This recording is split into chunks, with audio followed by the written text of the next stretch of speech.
my sincere and heartfelt greetings of good morning and best wishes to you all for today and the years to come.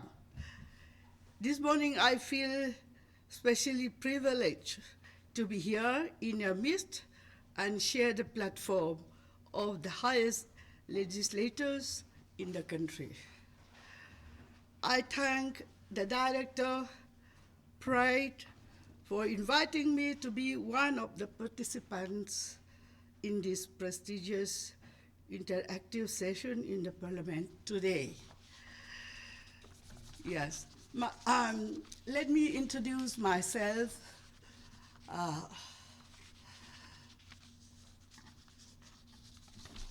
My name is, as you said, Sangkhumi Bualchhuak.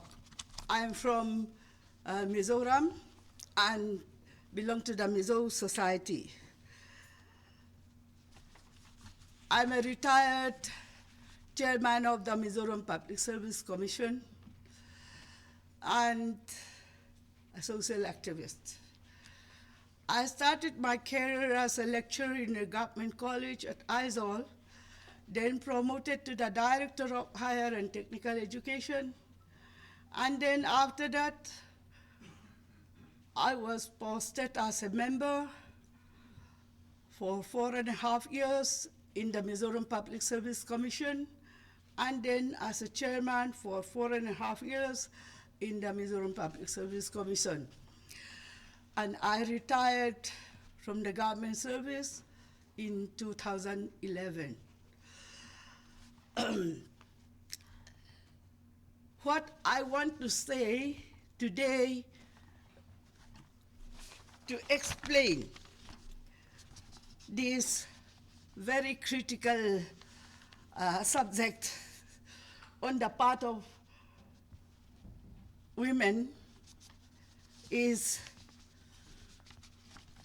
that our Mizo society is a very strict and stringent patriarchal society.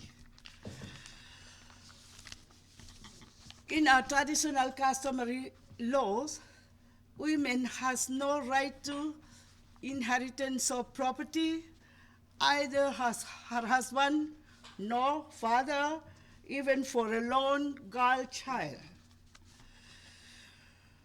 A woman has no right to share at the time of divorce, movable or immovable. Divorce is very easy, and the Mizo saying goes like this: women and old fences are liable to be changed. And there is no harm in wives beating. Nobody can protect a woman from her husband because her husband is the owner and he has the right to do so. Only when he ran and hide herself in the neighbor's house, then only at that time the owner of the house can defend her.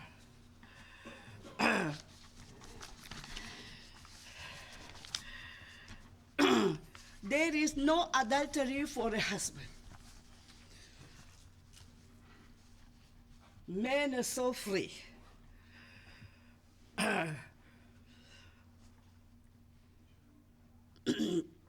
There are so many sayings very insulting to women.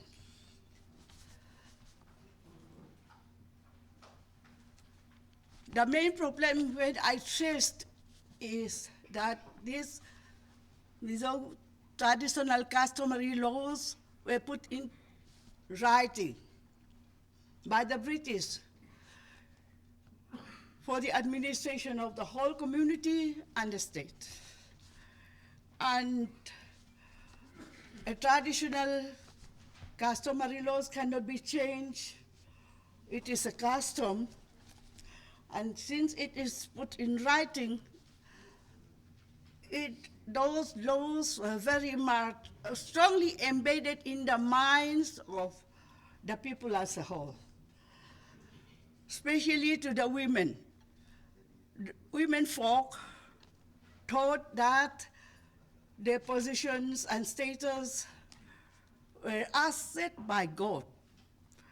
To talk about gender equality is to do away with the will of God. Therefore,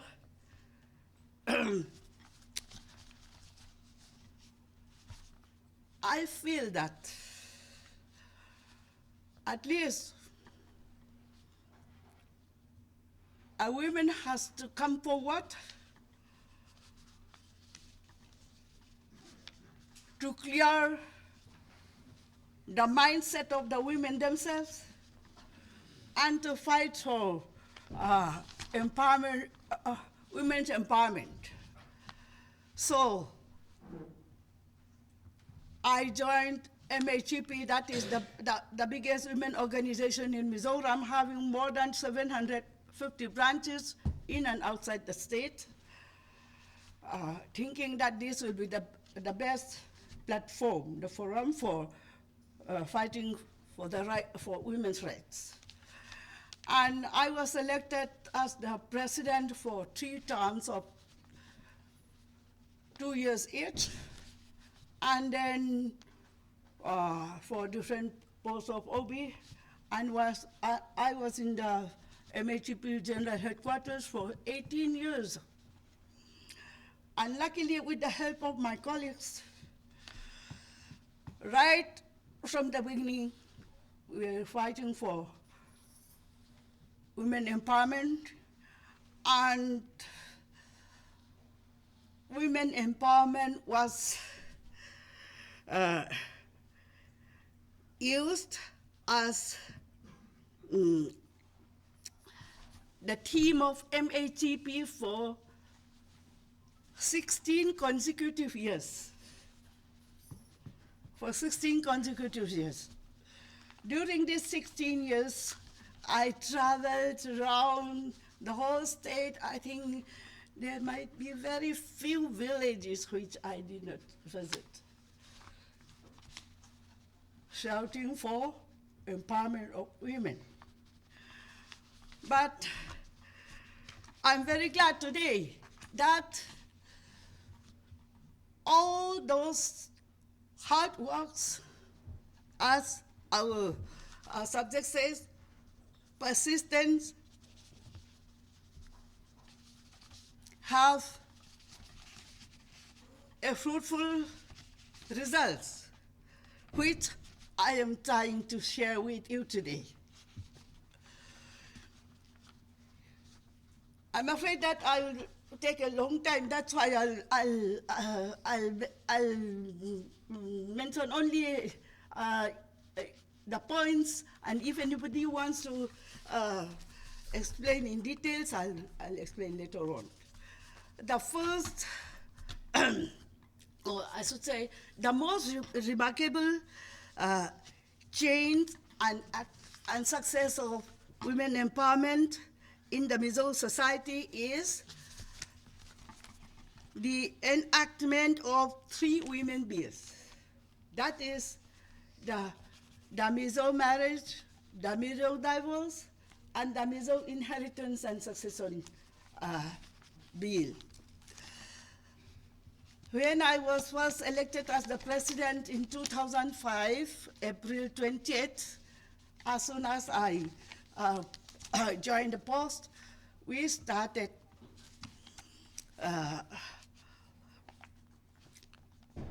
preparing these 3 bills, and then in December, in that same year, we convened a seminar and studied those 3 bills, inviting all representatives of all important organizations, including the all political parties, churches, and NGOs, and all veteran people in ISOL. And at last, the next year, on 1st June, we submitted to the government for legislation those 3 bills. I'm trying but failed to avoid mentioning this. I would like to mention that we are pressuring from all possible corners all the time. And assembly election was supposed to be held in November 2008. We pressed so hard that even though assembly could not be held, the divorce ordinance was passed by the Mizoram cabinet. This is the first women law ever legislated for the Mizo women. That's why we celebrated all over the place. We celebrated so much that I was invited as chief guest everywhere. And at last, because of the impending election, and the governor called me, which one do you prefer, to be a president of MHEP or to be a chairman of the Mizoram Public Service Commission. So at last, I had to leave the post of president of MHEP. But this is very fruitful. And the new ministry came. The new ministry, the chief minister came to know that those women bills were very, very much appreciated by all the Mizo women. That's why he told me I'll do better than the previous one. So at last, they combined those 3 bills into one and passed as the Mizo Marriage, Divorce and Inheritance of Property Act 2014 on 12th November. Let us clap our hands. This is really a victory for Mizo women. The first we ever have this kind of legislation. And another important victory is reservation of seats in the local administration. As I said, Mizo society is such a patriarchal society. It's not possible at all to talk about, reservation of seats for women.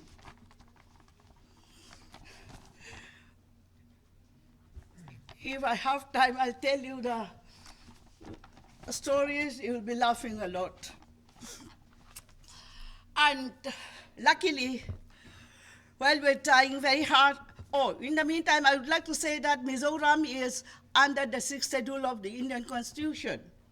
And this Panchayati Raj is not applicable to Mizoram. We have our own Lusa Hills Village Council Act.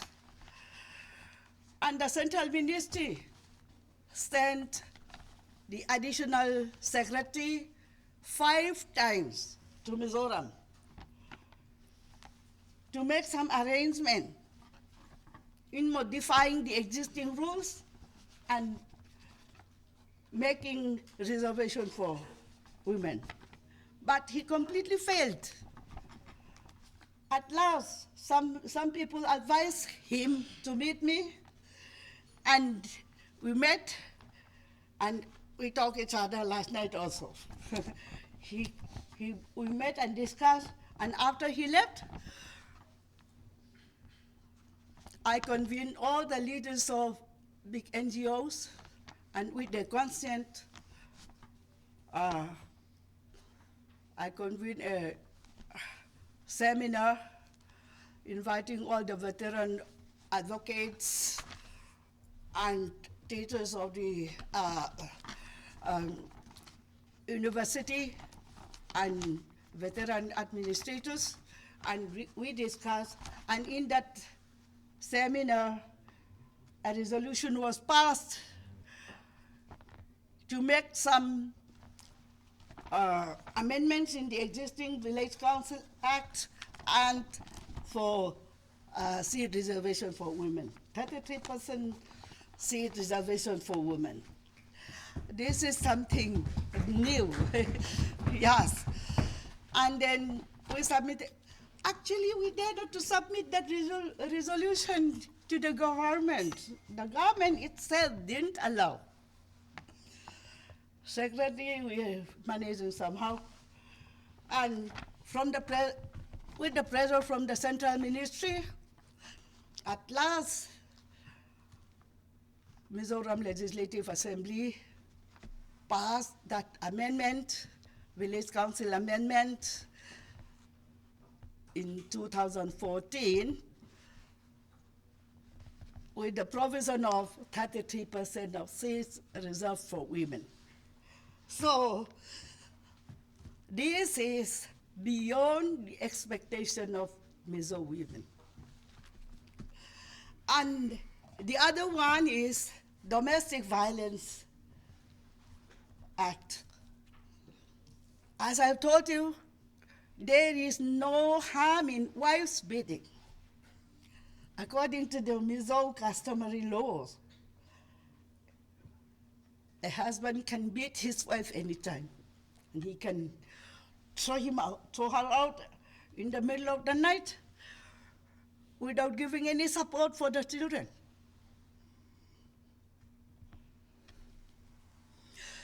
So, as soon as, especially when I came to know that Protection of Women from Domestic Violence Act was passed by the Parliament in November 2005, we're so happy. I was invited to attend a Central Committee meeting, and we're dancing a lot in celebrating that Domestic Violence Act. And we're waiting for the notification, Government of India notification at last came on 26th October 2006 to make that act to be enforced, to be adaptable for all the states except Jammu and Kashmir, isn't it? So that notification came out on 26th October 2006. And as soon as we came to know about this, we convened a special assembly inviting our chief minister to be the chief guest and pressurizing him to adopt the act so as Mizoram state to be the first state adopting the Domestic Violence Act in Indian states. But verbally he agreed, but he dared not to do that. And no notification was necessary. You just have to, accept the act. And when it was accepted, MHEP was appointed as a service provider. So these three important acts were the victory of women empowerment awareness campaign. And I would like to say also some others. That is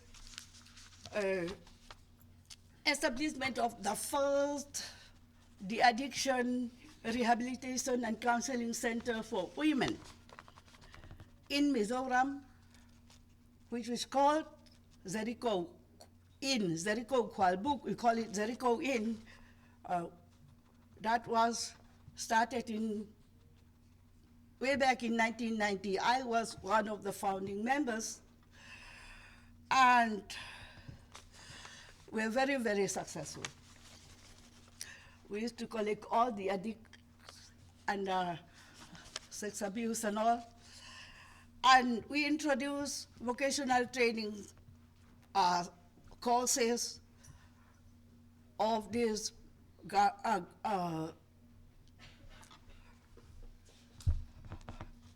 tailoring and embroidery and beauty culture and cosmetology.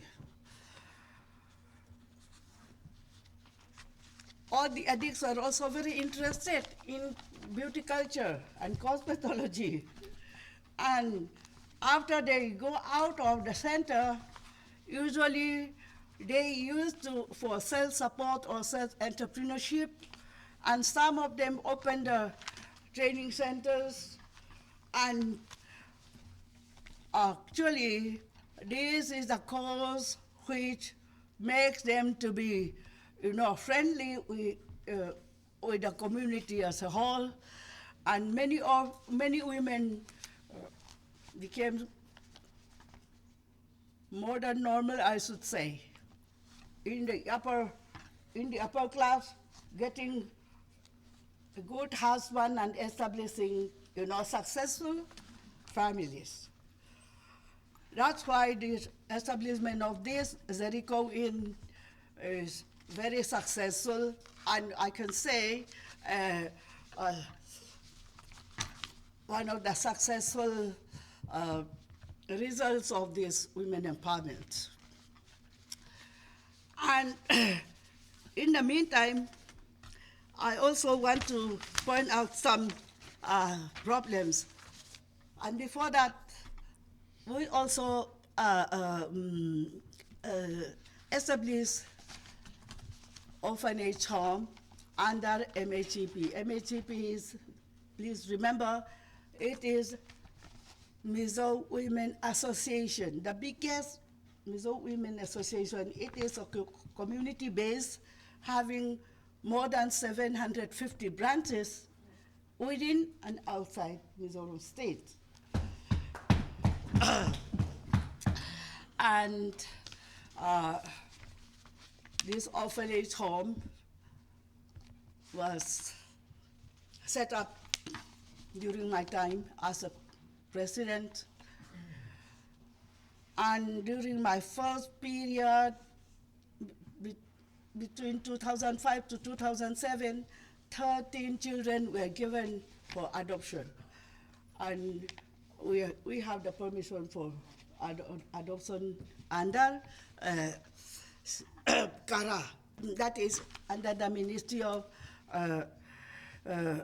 Social Justice and Empowerment. And there is one, I don't know which one I'll mention first. I'll mention first the first one, the older one. Zitir Women College was the only women college in Mizoram. It was a private college. When it was upgraded into a government-aided college, I was posted as a principal. That is way back in 1970, in 1985. I was the principal for 5 years, and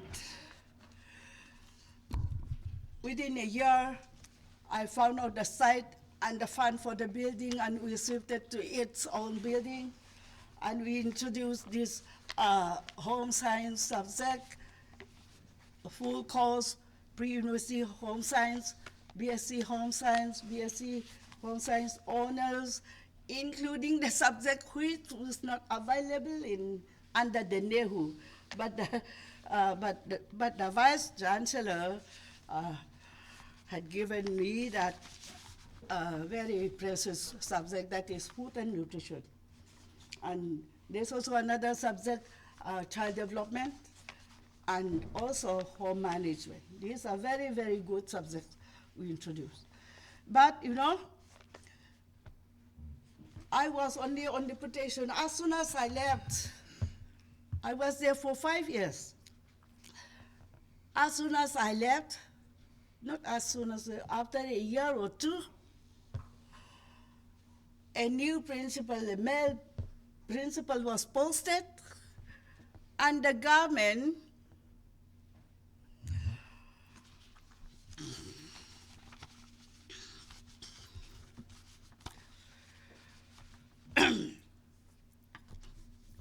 made it as residential science college. Now there is no more women college in Mizoram. It is called a residential science college, even though it is not a residential at all. This is a great challenge to be taken up in to my mind. And also another one is Women Polytechnic. While I was the joint director of looking after technical education, in the bottom of the file, I found out one paper lying there. That is a permit to establish Women Polytechnic in Aizawl. When I inquired about it to my director, I said, what's the use of this Women Polytechnic? We don't require, let it be like this. We don't need. But I said, this is the policy of you know, we have to take it up. Then I pursued the matter. The file cannot move. One file took 1 year to go around 3-4 tables. At last, it came out with the proposal to change the permit for establishment of a women polytechnic into co-educational Aizawl Polytechnic. I said, I'm lucky that I'm always having good relationship with my boss and directors, and with the permission of my directors, I rented a building, occupied one building in the center of Aizawl city, and started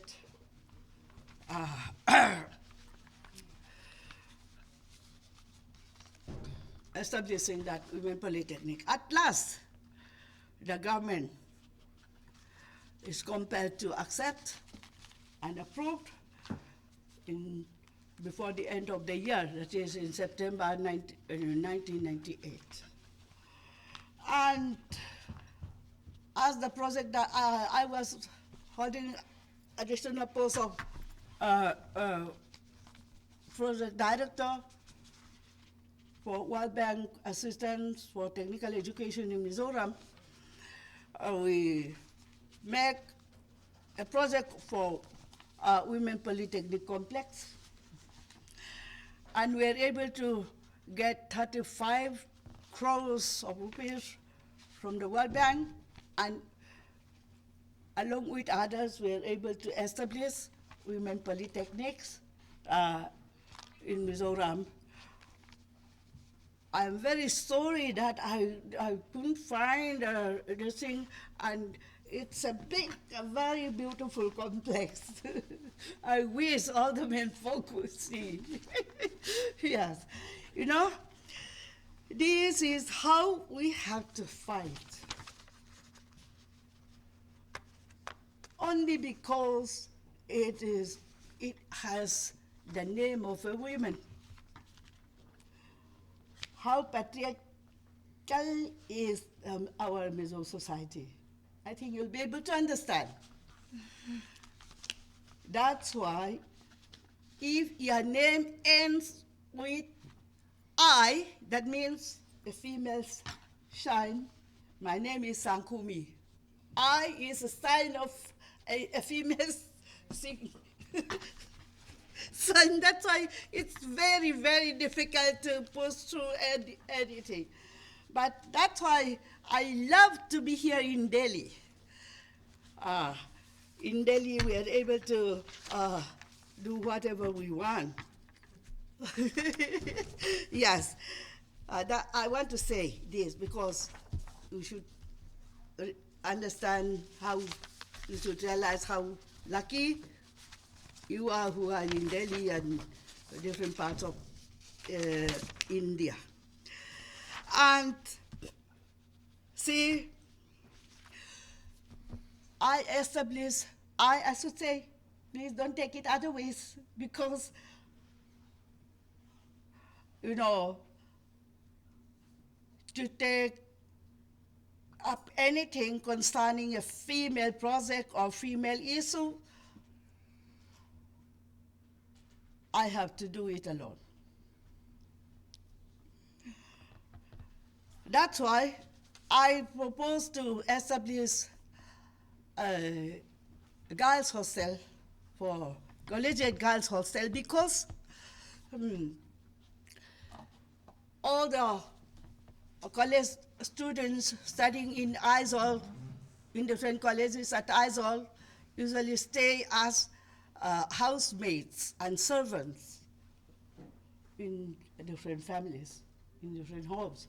So luckily, my suggestion was accepted, and we established girls, collegiate girls hostel and collegiate boys hostel.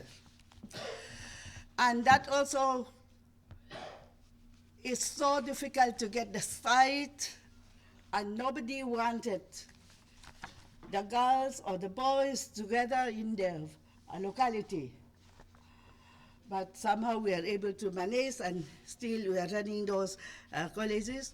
And I prepared guidelines for administration of those collegiate hostels, and they're still in use. And there is one thing, please don't try to blame me on this. While I was the chairman of the Mizoram Public Service Commission, I was a member for 4.5 years. Whenever we recruited for Mizoram Police Service, no girl ever came out for interview. I was so surprised. Why for other services, we have quite a good number of girls and ladies, but why not in the police service? They said nobody could qualify physical fitness tests. I asked why can't we have the concession for, concession in physical fitness tests? Why other small ladies and fragile ladies were also, qualified in IPS and all? Why not in Mizoram Police Service? And the previous members, what they said, I'll tell you what they said. Oh, we are equal to man. So since they thought that they're equal, why should we give special concession? None of the members agreed to give concession. But when I became a chairman, I held a meeting and discussed with the high authority in the administration, and in line with the EPSC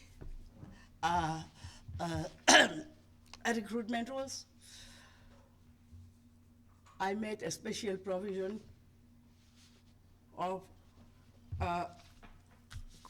special concession, I should say, for physical fitness tests, not in their recruitment rules, but in the Mizoram Public Service examination rules. So from that time onward, ladies can be qualified for Mizoram Police Service.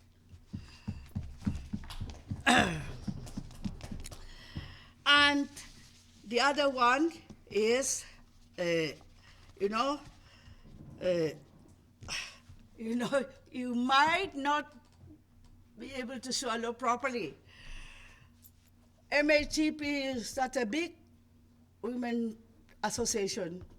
Its rising day is 6th of July.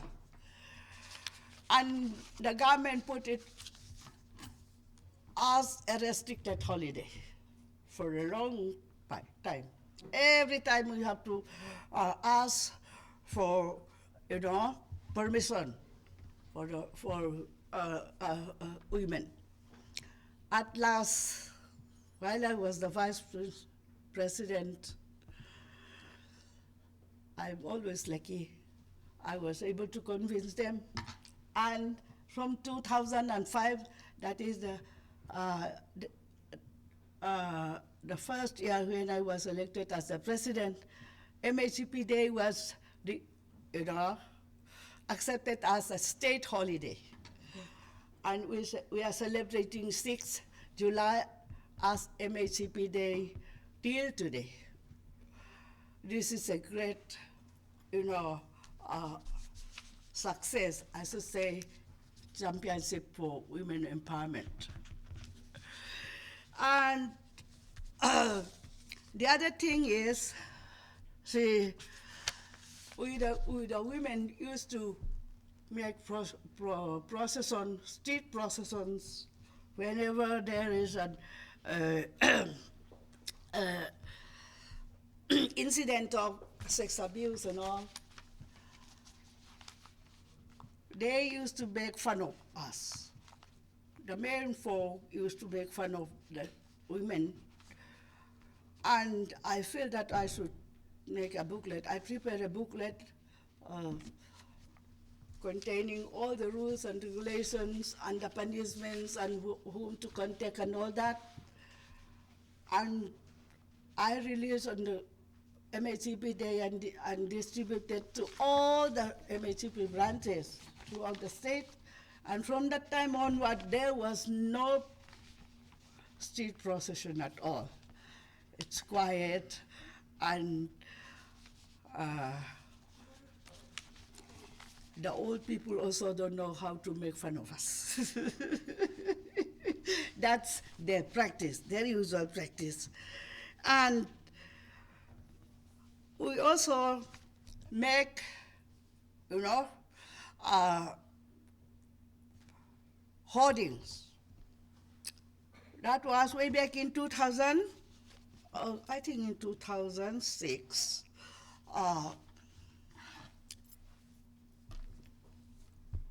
We prepare writings on women's rights, such as, let us honor the rights of women, let us give security to women, protect women against crimes, women are beauty of the nation, and I'm very sorry that we cannot display the pictures.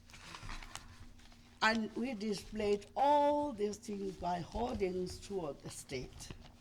This is, I feel this is very helpful. And also regarding that domestic violence also, I made wall display, jotting down all the important points and punishments and persons to be contacted in times of need. What I used to tell them is, I just feel like telling my friend sitting in my right side is, say, what I used to tell my, colleagues is, see, you put it there in the center of your sitting room. As soon as your husband comes to that side and start looking at it, don't be with him and go out of the room. Let them read carefully all the details, so they should not know that you are very mindful of these things. Let them be mindful, but not you. So in each and every house, we hang that wall display, and this is very helpful. So like this, here our subject says, what is that? Social persistence to achieve equality in women laws. Whatever I have mentioned are being achieved through this persistence and endurance. I'm very glad that I'm able to tell you what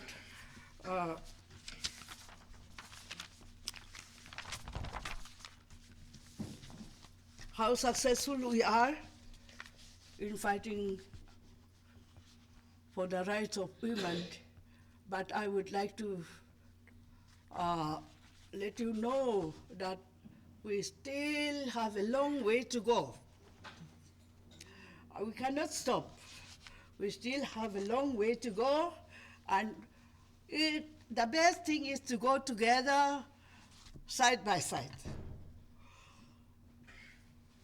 Let you please invite us to do what you want to do, and we'll also invite you to do what we want to do, and let us all do together peacefully and happily.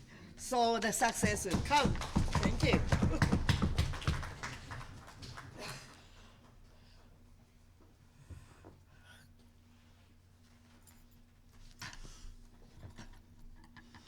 Can I ask a question? Yeah?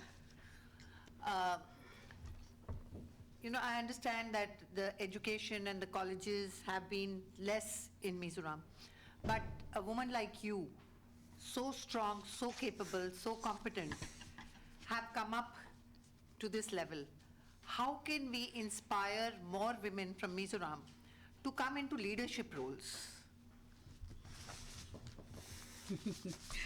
Yeah, thank you. That is one of our hardest problems, and the goals we have to pass through. You know, like the crabs, in a Mizo saying goes like this: